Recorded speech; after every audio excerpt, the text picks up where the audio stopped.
गौतम बुद्ध, जो आज विश्व भर में अपनी गहन शिक्षाओं और जीवन के रहस्यों को उजागर करने के लिए प्रसिद्ध हैं, ने एक ऐसी जीवन शैली का प्रचार किया जो न केवल मनुष्य को मानसिक शांति प्रदान करती है, बल्कि उसे जीवन की कठिनाइयों से उबरने की शक्ति भी देती है।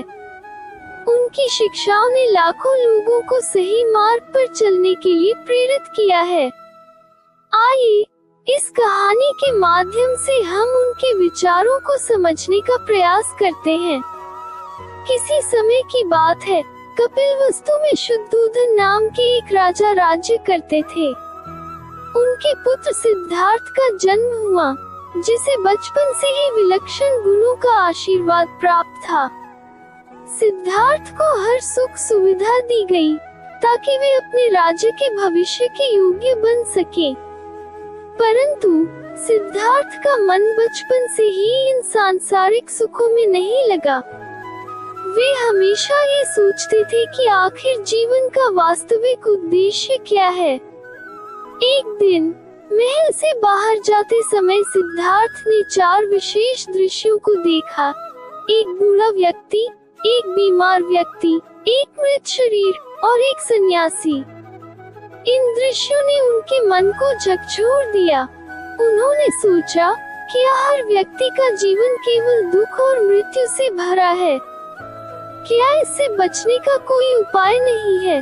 सिद्धार्थ ने अपना महल, अपनी पत्नी यशोधरा और पुत्र राहुल को छोड़कर सत्य की खोज के लिए निकलने का निर्णय लिया। वे वन जाकर ऋषि मुनियों से मिले, तपस्या की और ध्यान में लीन हुए।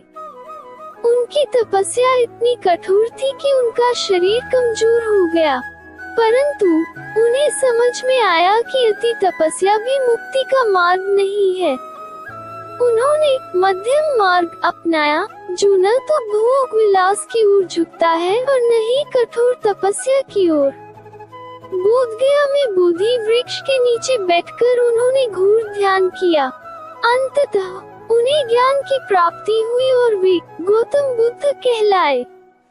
एक बार गौतम बुद्ध अपने शिष्यों के साथ ध्यान कर रहे थे। तभी एक व्यक्ति उनके पास आया और उन्हें अपशब्द कहने लगा। बुद्ध शांत रहे। व्यक्ति ने उन्हें उकसाने की हर संभव कोशिश की, परंतु बुद्ध मुस्कुराते रहे। जब वो व्यक्ति थक कर चुप हो गया, बुद्ध ने उससे कहा, यदि कोई व्यक्ति आपको कोई उपहार दे और आप उसे न ले, तो वह उपहार किसका होगा? व्यक्ति ने कहा, उसका, जिसने उपहार दिया। बुद्ध ने कहा, ठीक वैसे ही, यदि मैं तुम्हारे अपशब्द स्वीकार न करूं, तो वे तुम्हारे ही पास रहेंगे। ये सुनकर व्यक्ति शर्मिंदा हो गया और बुद्ध का शिष्य बन गया। एक बार एक स्त्री अपने मृत बच्चे के शव को लेकर बुद्ध के पास आई। वो रो रो कर कहने लगी, मेरा बच्चा मर गया है, कृपया उसे वापस जीवित कर दे।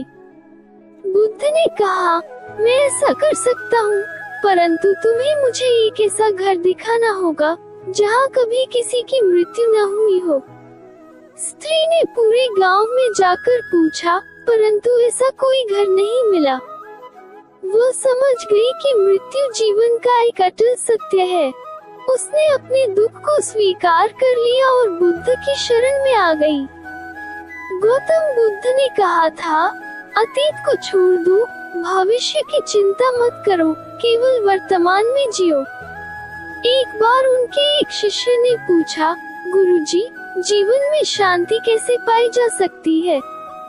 बुद्ध ने कहा, जब तुम नदी के किनारे बैठकर ध्यान करते हो, तो नदी का पानी शांत हो जाता है।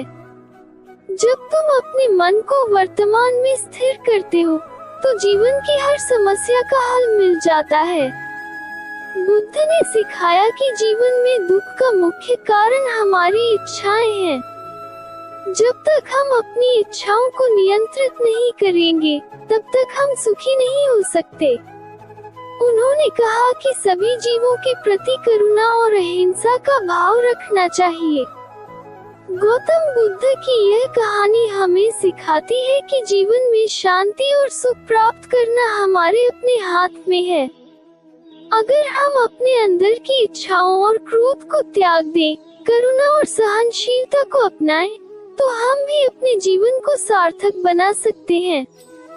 बुद्ध की शिक्षाएं आज भी प्रासंगिक हैं और हमें कठिनाइयों का सामना करने की प्रेरणा देती हैं। जीवन का हर क्षण अनमोल है और हमें इसे पूर्णता के साथ जीने की कोशिश करनी चाहिए। जो आज किया जा सकता है वह कल पर मत टालो। जीवन छोटा है और इसे सही मार्ग पर चलकर ही सार्थक बनाया जा सकता है। दोस्तों, हमें आशा है कि आपको मेरी यह कहानी जरूर पसंद आई होगी।